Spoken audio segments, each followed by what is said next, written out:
Salam, xoş gördük əziz izləyicilər. Dost TV nefrində onlayn müfəttiş verilişində yenidən sizləri salamlayıram. Bugünkü buraxılışımızda əmək münasibətləri sayəsində hər kəsi maraqlandıran çox vacib bir mövzuya toxunacağıq. İnzibati xətalar məcəlləsinə edilən mühüm dəyişikliklər və bu dəyişikliklərin əmək hüquqlarımıza necə təsir göstərdiyi barədə danışacağıq. Qanunvericilik edilən bu yeniliklər işçilərin hüquqlarının daha effektiv müdafiəsi və işə götürənlərin məsuliyyətinin artırılması baxımından böyük əhəmiyyət daşıyır. Mövzunu bizimlə birgə şərh etmək üçün studiyamızda dəyərli qonaqlarımız olacaq. Lakin öncə gəlin, istehsalatda bədbəxt hadisələr və peşə xəstəlikləri nəticəsində peşə əmək qabiliyyətinin itirilməsi hallarından icbari sığortalanmanın təmin edilməməsi barədə hazırlanmış qısa video çarxı birlikdə izləyək.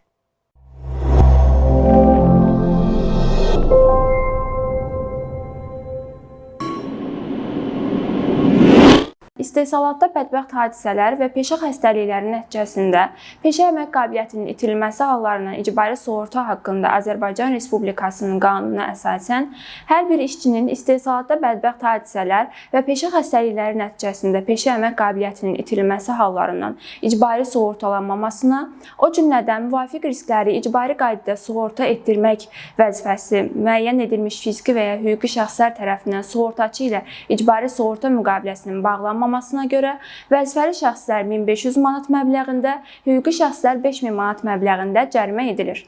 Qeyd edək ki, şəxs bu maddədə nəzərdə tutulmuş inzibati xətaya görə inzibati məsuliyyətə cəlb olunduqda 20 gün ərzində xeyrinə icbari sığorta müqaviləsi bağlanmalı olan şəxsin icbari sığortalanmasını təmin etməlidir. Bu müddətdə şəxs həmin əməlin törədilməsinə görə təkrarən inzibati məsuliyyətə cəlb olunmur. Əmək hüquqlarınızı öyrənin və tələb edin. Bir daha hər vaxtınız xeyir olsun əziz izləyicilər. Dost TV nefrindən onlayn müfəttiş verilişini izləyirsiniz. Bu günləri İnzibati Xətalar Məcəlləsinə edilən mühüm dəyişikliklər barədə danışacağıq.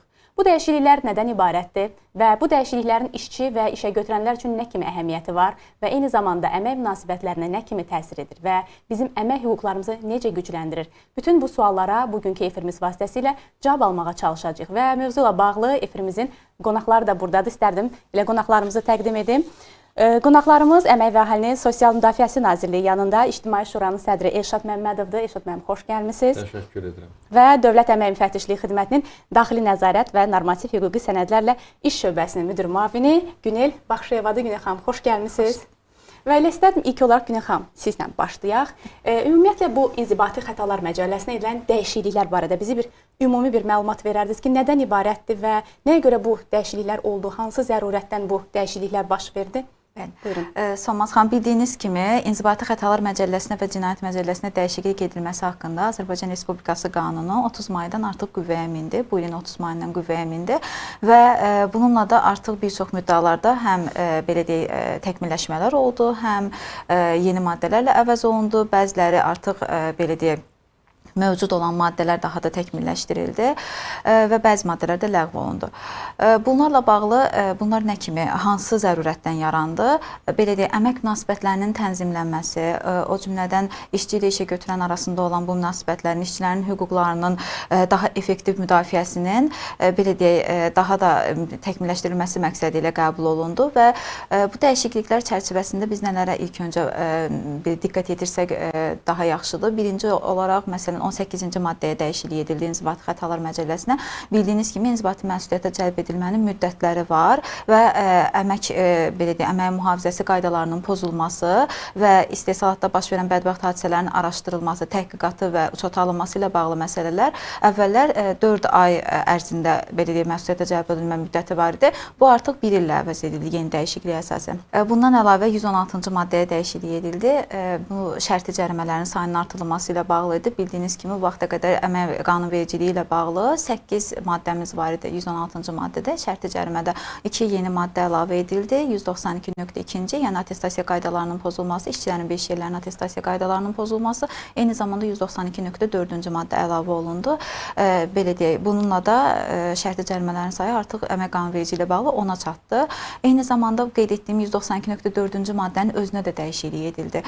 Bundan əvvəlki redaksiyada riyazi hesablamalar istisna olmaqla əmək haqqının və digər ödəmələrin hesablanmasında və ödənilməsində pozuntulara yol verilmə faktı ilə bağlı cərimə tətbiq olunurdusa, artıq əmək haqqının belə deyək, əmək haqqını, məzuniyyət haqqını və digər ödənişlərin tam ödənilməməsinə, qanunvericiliyə uyğun olaraq ödənilməməsinə və tam ödənilməməsinə görə məsuliyyət müəyyən olundu.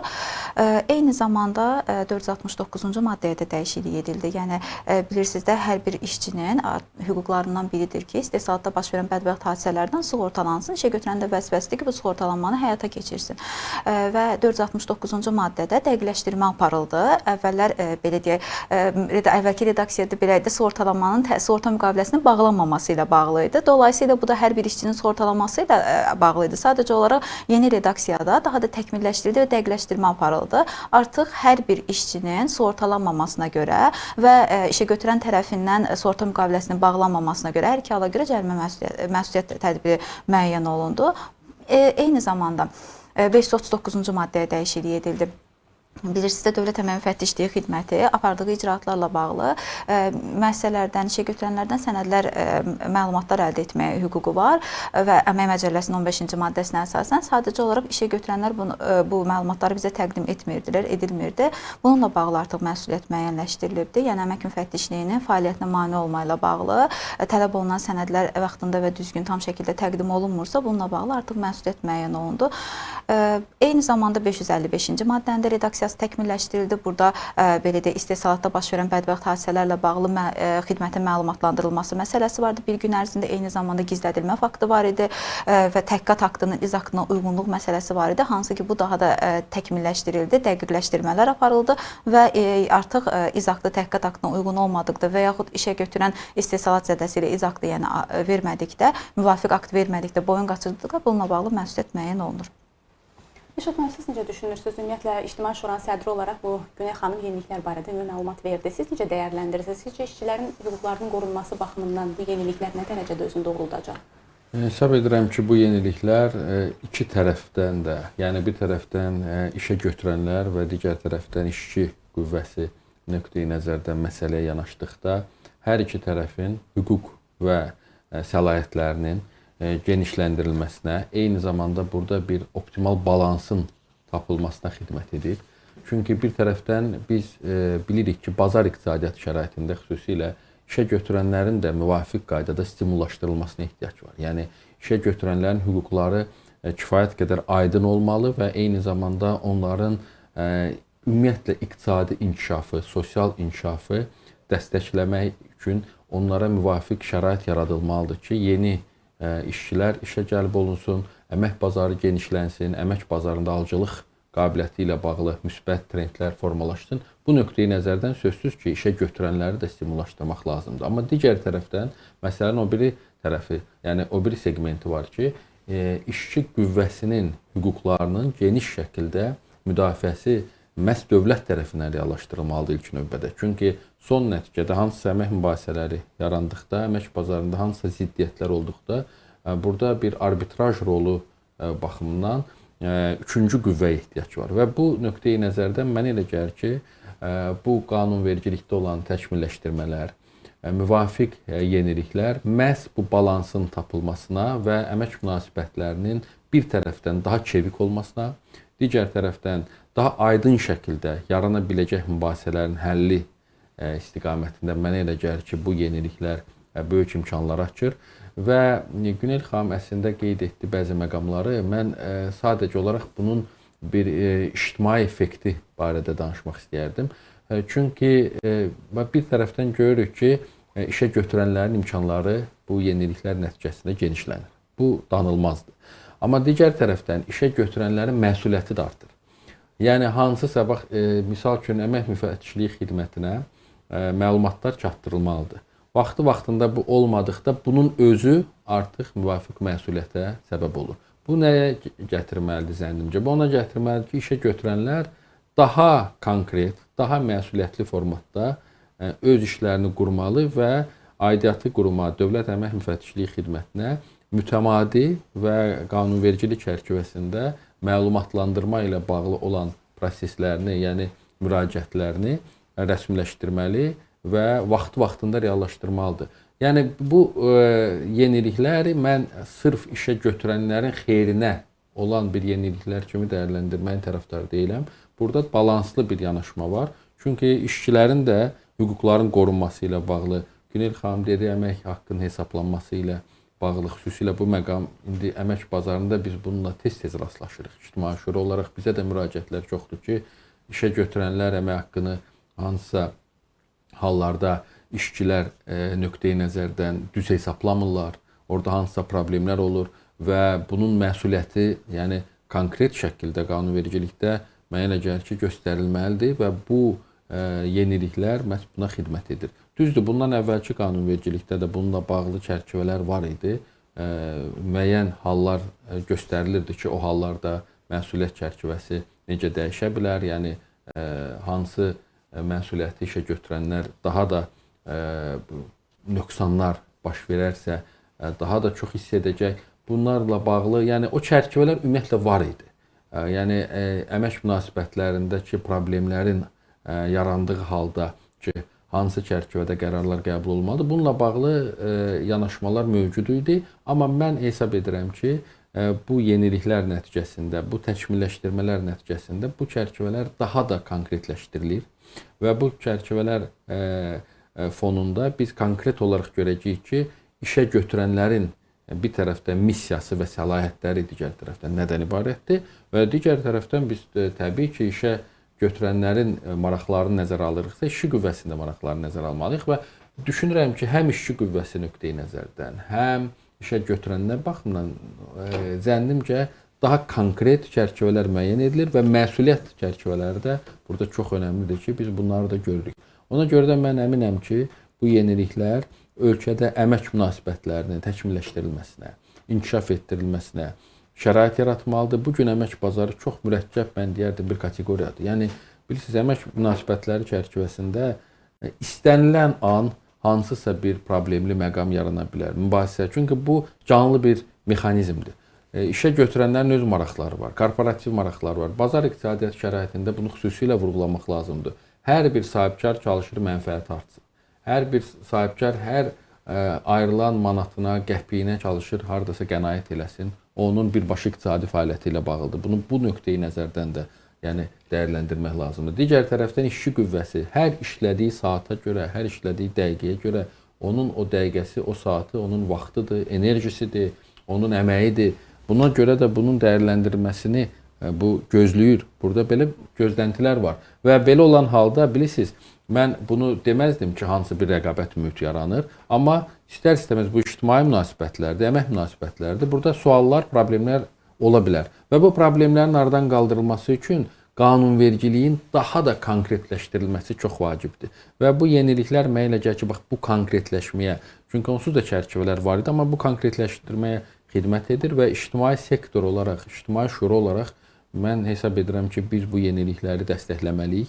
Çünki bu əmək münasibətlərinin inkişafına xidmət edir, bu sosial sahənin inkişafına xidmət edir və son nəticədə bu iqtisadiyyatımıza xidmət edir. Çünki iqtisadiyyatın ən təkanverici hissələrindən biri məhz əmək bazarıdır. Əmək bazarındakı inkişaf son nəticədə iqtisadiyyata müsbət təsirlərini göstərir. Təşəkkür edirəm. Günel xanım, Elşad müəllim də qeyd elədi ki, burada iki tərəfli, yəni həm işçi, həm də işə götürənlər tərəfdən, yəni bu münasibətlərin tənzimlənməsində, yəni bu yeni qaydalar hər iki tərəfə xüsusi əhəmiyyət daşıyır. Xüsusilə də bu işə götürənlərin, işçilərin əmək hüquqlarının gücləndirilməsi baxımından qeyd edə bilərik ki, mühüm rol oynayır. Bəs xüsusi konkret bir sahələr varmı ki, burada işləyən, bu sahələrdə çalışan işçilər üçün bu öz töhfəsini verə biləcək? Bildiyiniz kimi, yəni əmək qanunvericiliyinin tətbiq olunduğu bütün sahələrdə bu öz belə deyək, göstəricilərini artıq bəlli edəcək. Yəni əmək sahəsində, əmək müqaviləsində çalışan bütün işçilərin əmək haqqının ödənilməsindən tutmuş, işçinin təhlükəsiz sağlam mühitdə işləməsinə qədər bütün hüquqlarının daha da gücləndirilməsinə, eyni zamanda həmin işçilərin öz hüquqlarının müdafiəsi ilə bağlı belə deyək, daha real müdafiəsinin daha real təmin olunmasına gətirib çıxaracaqdır. Elşad müəllim, də düşünürəm ki, bu məsələlərdə xüsusən maarifləndirmə önəmli rol daşıyır. Yəni biz bu istiqamətdə nə qədər çox maarifləndirmə həyata keçirsək, insanlar, həm işçilər, həm işə götürənlər bu barədə daha çox məlumatlı olacaqlar. Siz necə düşünürsünüz? Bu sahə ilə bağlı maarifləndirməni xüsusi olaraq hansısa bir kateqoriyaya nəzərdə tutursunuz ki, o kateqoriyaya aid edilməlidir, yoxsa bütün cəmiyyət olaraq maarifləndirmə həyata keçirilməlidir? Yox, mən hesab edirəm ki, bir universal yanaşma olmalıdır bütün cəmiyyətimizin. Çünki burada maarifləndirilməsinə ehtiyac var. Yeri gəlmişkən sizin bu platformada bu istiqamətdə mənə elə gəlir ki, mühüm addımlardan biri kimi dəyərləndirilməlidir. Çünki son nəticədə bu gün əmək bazarında, əmək münasibətlərində o qədər çox insan iştirak edir ki və o insanların bu məlumatlar barədə, qanunvericilik bazası barədə kifayət qədər bəzi hallarda ola bilər ki, məlumatlandırılması, bilgisi olmasın. Yəni bütün insanlar yeniliklərə eyni qaydada yanaşmır. Elə insanlar var ki, onlar daim mütəmadi olaraq elə media vasitəsilə, digər aidiyyatı qurumlar vasitəsilə nə yeniliklər var, onlara açıqdılar və onlara çevik reaksiya göstərir və öz işində onu reallaşdırır artıq o yeniliklərə uyğun bir yanaşmanı. Elə insanlar da var ki, bir qədər etiraf edək ki, bu məsələlərə soyuq yanaşırlar.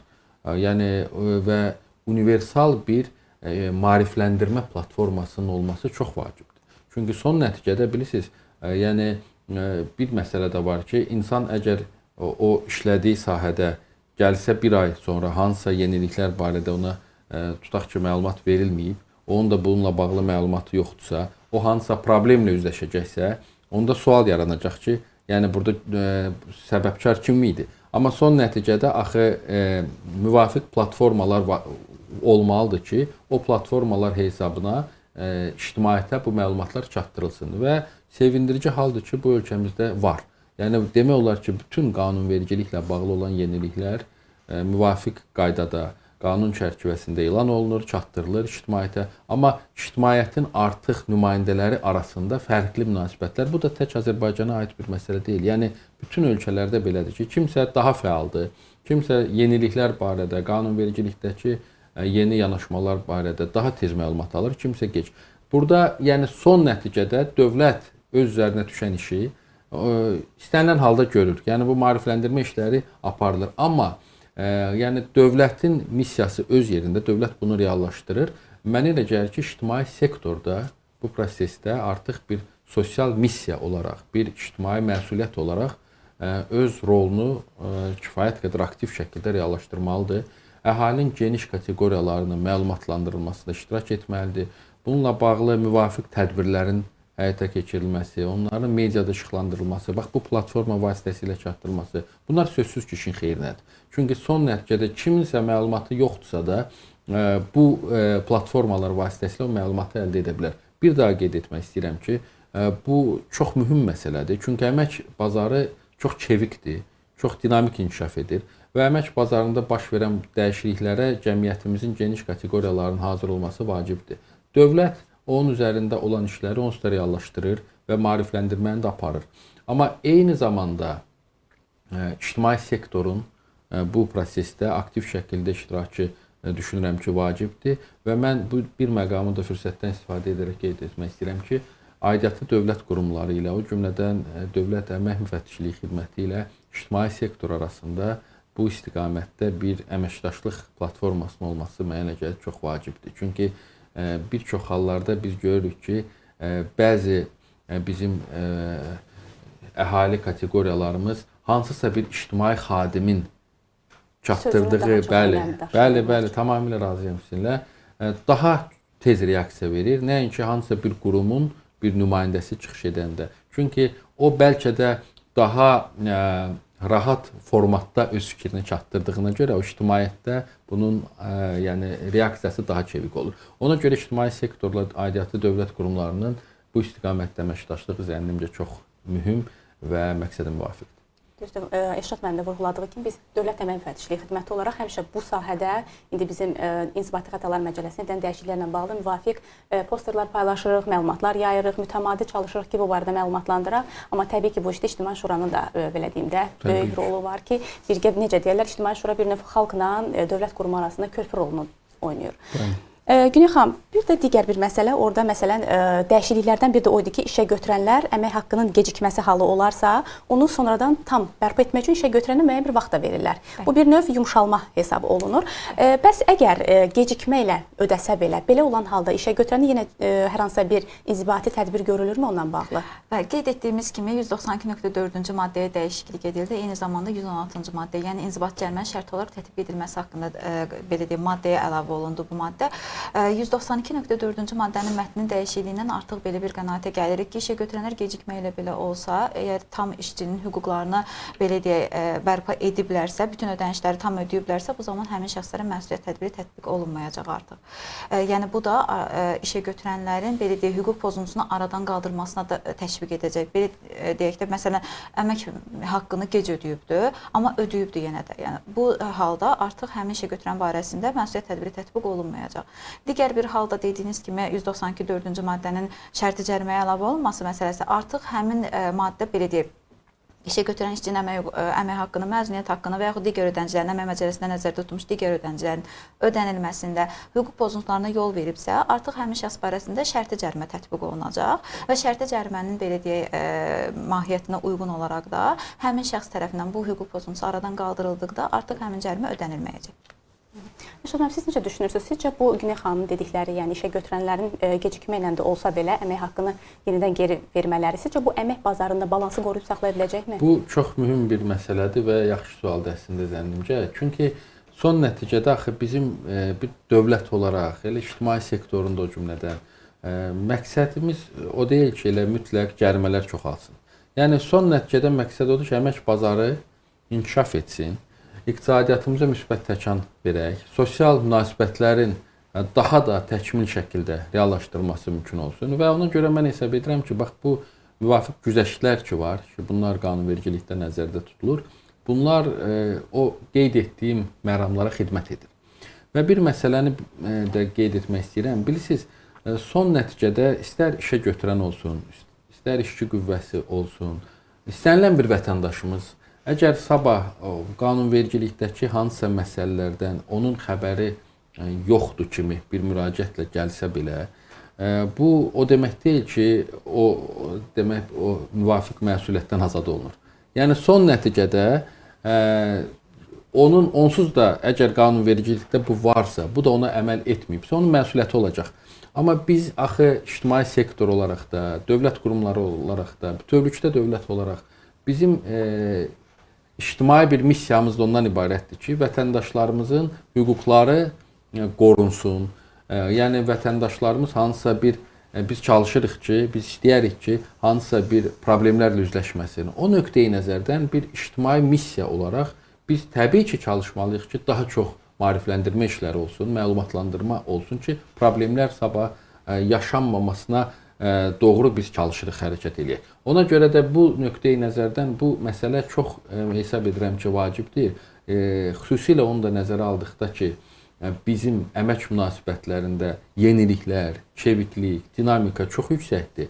Mən elə gəlir ki, maksimum çalışmalıyıq ki, bu ictimai sektorunda iştirakı ilə maarifləndirmə işləri olsun, məlumatlandırma olsun ki, əmək münasibətlərimiz, əmək bazarımızda konstruktiv şəkildə inkişafa yönəlik olsun. Bunun bilirsiniz, həm sosial baxımdan, həm iqtisadi baxımdan çox böyük təsirləri var. Ona görə də mən bütün bu yeniliklərin tətbiqinə müsbət yanaşıram ictimai sektor nümayəndəsi olaraq və ümumiyyətlə hesab edirəm ki, bu tip qərarların qəbul edilməsi həm sosial, həm iqtisadi müstəvidə müsbət dəyişikliklərə və artıq mən deyərdim ki, müsbət trendlərə səbəb olmalıdır.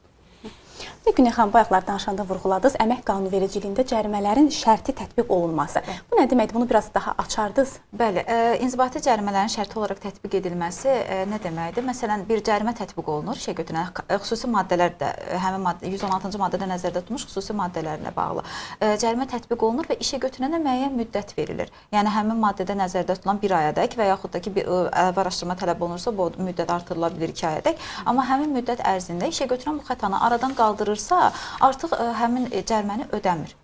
Yəni bu da həqiqətən də çox belə deyək, liberallaşma ilə bağlıdır. İnzibati tənbih tədbirlərinin tətbiq edilməsi ilə bağlı liberallaşdırma ilə bağlı bir məsələdir və belə deyək, əgər cərimə tətbiq eləyəndə zaten biz deyirik ki, inzibati tənbihin məqsədi qanunlara əməl edilməsi ruhunda şəxsləri tərbiyələndirməkdir. Yəni şəxsə artıq belə deyək, fürsət verilir, vaxt verilir ki, bunu aradan qaldırsın və demək artıq bu qanunu anlayır, onu necə tətbiq etmək lazımdır, onu da anlayır və bununla bağlı öz pozuntusunu aradan qaldırır. Və bu da düşünürəm düşünürəm ki, elə bizim bayaq az öncə qeyd etdiyimiz 192.4-cü maddənin də həmin 116-cı maddəyə gətirilməsi ona görə böyük addımlardan biridir və bu dolayısıyla birbaşa belə deyək işə götürənin xeyrinə, yəni işə götürən tərəfindən pozuntu aradan qaldırırsa artıq o cəriməni ödəmir. Dolayısıyla işçinin də hüquqları vaxtında aradan qaldırılmış olur və işçinin də belə deyək narazılıq və şikayətləri azalmış olur. İşə götürənə belə deyək müraciət etmə baxımından, bizə müraciət etmə baxımından və eyni zamanda az öncə qeyd etdiyimiz 192.4-cü dediyimdə tam ödənilirsə, gecikmə ilə belə olsa, nə ilə bağlıdır? Əgər şərti cərimə zaten bunu şərti cərimə tətbiq etsəydik, onsuz da aradan qaldırmaq üçün müddət verəcəkdik. Artıq şəxs onu aradan qaldırıbsa, deməli qanunun mahiyyətini anlayıb, onun ona belə deyək aşıladığı tərbiyəni başa düşüb və buna görə də onu aradan qaldırmaq üçün müəyyən işlər görübdür. Nişad müəllim, bəs necə düşünürsünüz? Ümumiyyətlə bu dəyişikliklərlə bağlı ictimai şura olaraq nə kimi təşəbbüslər irəli sürə bilərsiniz, nə kimi təkliflər verə bilərsiniz? Ümumiyyətlə mən bir məqama burada diqqət yetirmək istəyirəm ki, bu yeniliklərlə bağlı, qanunvericilikdə əmək bazarının təkmilləşdirilməsi ilə bağlı, ümumiyyətlə sosial sahə ilə bağlı hansısa qanunvericilikdə yeniliklər olduqda nazirlik və nazirliyin tabeliyində fəaliyyət göstərən aidiyyatı qurumlar, o cümlədən nazirlik yanında fəaliyyət göstərən dövlət əmək müfəttişliyi xidməti mütəmadi olaraq ictimai şura ilə bir əməkdaşlıq çərçivəsində demək olar ki, bir effektiv platformanı formalaşdırıb. Yəni, istər bu sırf əmək münasibətləri ilə bağlı olsun, istər bütövlükdə sosial sahə ilə bağlı olan yeni qanunların hazırlanmasında, qanunvericilikdəki təkmilləşdirmələrdə ictimai şuranın iştirakı təmin olunur. Bu baxımdan artıq demək olar ki, bizim bu platforma mövcuddur. Amma o ki qaldı, sırf bax bu konkret bu yeniliklərlə bağlı ictimai şuranın hansısa təşəbbüslərlə çıxış etməsi mənə elə gəlir ki, biz Dövlət Əmək Müfəttişliyi Xidməti ilə yeri gəlmişkən bu yaxınlarda bizim xidmət rəhbərliyi ilə görüşümüz oldu və o cümlədən bu maarifləndirmə ilə bağlı ictimaiyyətə yeniliklərin çatdırılması ilə bağlı da hansısa bir platformanın ki, artıq bu mövcuddur. Amma bu platformanın təkmilləşdirilməsi, bunun inkişaf etdirilməsi. Çünki biz bayaq qeyd etdik ki, əmək bazarı təkmilləşir, mürəkkəbləşir. Amma digər tərəfdən bunlar mürəkkəbləşirsə, bu ictimaiyyətin maarifləndirilməsi platformaları da təkmilləşdirməlidir. Yəni, bu həyat inkişaf edir, həyat inkişafdan ibarətdir. Ona görə biz bir stasionar qaydada elə oturaq ki, bizim artıq bu platforma var, Dost TV var, digər formatlar var. Bununla təbii ki, biz kifayətlənməyəcəyik. Yeni mənə elə gəlir ki, bizim bu məlumatlandırma, bu əmək münasibətlərindəki bu sağlamlaşmaya doğru ki, son illər ərzində çox böyük işlər görülüb. Bunu etiraf etmək lazımdır. Bax, bu yanaşmaların eyni zamanda ictimaiyyətə çatdırılması baxımından önəmlidir. Bir nüansı nəyə görə? Məsələn, qanun var ki, hər adam var ki, məsələn, qanun dilini bilmir. Amma siz, məsələn, cəmiyyətlə çox ünsiyyətdəsiniz. Bilirsiniz, bizə demək olar ki, hər gün onlarla müraciətlər olur. Yəni, və bu müraciətləri edən insanlarla biz demək olar ki, canlı bir ünsiyyətdəyik. Və digər tərəfdən bizim, yəni bu baxımdan maarifləndirmə nöqteyi nəzərdən üstün cəhətimiz odur ki, bir tərəfdən cəmiyyətlə, digər tərəfdən aidiyyatı dövlət qurumları ilə demək olar ki, bu canlı kommunikasiyadayıq. Və yaranan problemi həmin gün quruma çatdırmaq və qurumun cavab addımı, qurumun hansısa bununla bağlı proqnozlaşdırdığı, artıq planlaşdırdığı bir işi varsa, bir tədbiri varsa, onu da ictimaiyyətə çatdırması ki, yəni tutaq ki, 3 gündən sonra, 5 gündən sonra bununla bağlı aidiyyatı qərar olacaq və siz bilin ki, bu məsələ qanun çərçivəsində öz həllini tapacaq. Bax, bu tip yanaşmanın reallaşdırılması çox vacibdir. Çünki bu son nəticədə bizim insanlarımızda da hansısa bir məmnunluq yaradır. İnsanlar bilir ki, onların qaldırdığı məsələ ilə bağlı artıq müvafiq qurum hansısa bir işi planlaşdırır. Yəni və bu nöqteyi nəzərdən düzdür, qurumların ictimaiyyətlə əlaqələrə cavabdeh olan bölmələri var, onlar onsuz da öz işlərini görürlər. Amma axı o qurumlarda çalışan insanlar, bütün insanlar gözləntilərini bilə bilməz. Ona görə də ictimai sektorun burada bir körpü rolu oynaması çox vacibdir və mənə elə gəlir ki, bu ümumiyyətlə əmək münasibətlərinin müsbət xətt üzrə inkişaf etməsinə olduqca mühüm təkan vermiş oldu. Günel xanım, son olaraq istərdim sizdən də, buradan bizi izləyən işçi və işə götürənlər var. Hansı ki, bu yeni dəyişikliklərlə bağlı nə kimi tövsiyələriniz var onlara, nə çatdırmaq istəyərdiniz onlara?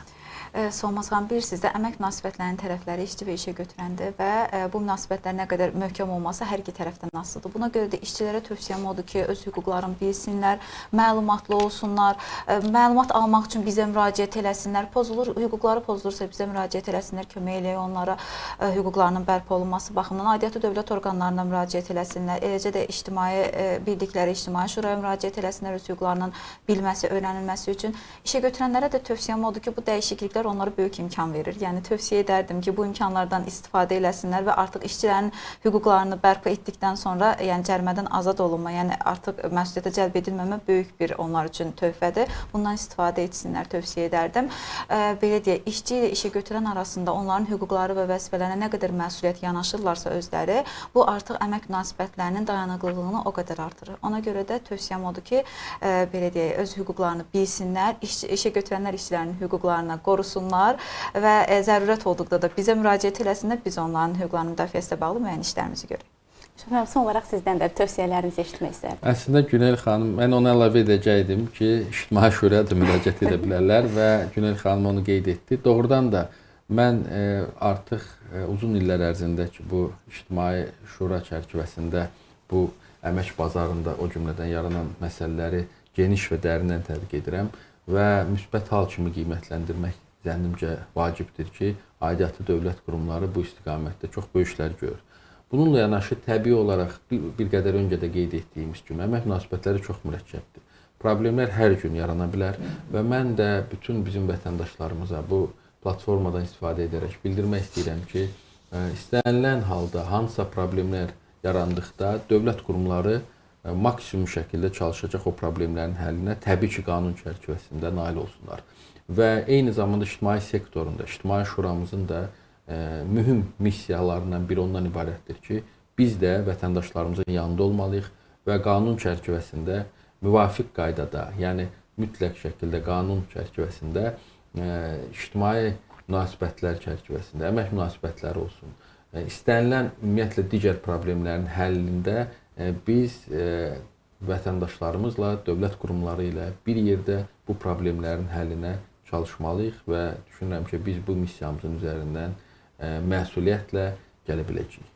Təşəkkür edirəm hər iki qonağa və ümumilikdə belə deyə bilərik ki, müzakirə apardığımız mövzuna belə qənaətə gələ bilərik ki, bu dəyişiklik həm işçilər üçün, həm də işə götürənlər üçün mühüm əhəmiyyət daşıyan bir mövzudur. İşçilər üçün əmək hüquqlarının gücləndirilməsi baxımından, işə götürənlər üçün isə işçilərlə bağlı öhdəliklərinin məsuliyyətini artırmaq baxımından mühüm əhəmiyyət daşıyır. Yəni bu iki tərəfli, yəni hər iki tərəf üçün uyğun görülmüş bir dəyişikliklərdir və hər iki qonağıma təşəkkürümü bildirirəm və hörmətli izləyicilər, son olaraq bizim ənənəvi Dövlət Əmək Müfəttişliyi Xidmətinin müraciət formalarını istərdim sizlərə xatırladım. Əgər siz də əmək hüquqlarınızın pozulduğunu düşünürsünüzsə, Dövlət Əmək Müfəttişliyi Xidmətinə müraciət edə bilərsiniz. Ekrandan da gördüyünüz kimi 142 çağrı mərkəzinə, dost mərkəzlərinə yaxınlaşa bilərsiniz. Xidmətin sosial şəbəkə hesablarından bizə yaza bilərsiniz və WhatsApp nömrəmizi görürsünüz 010 525 55 45.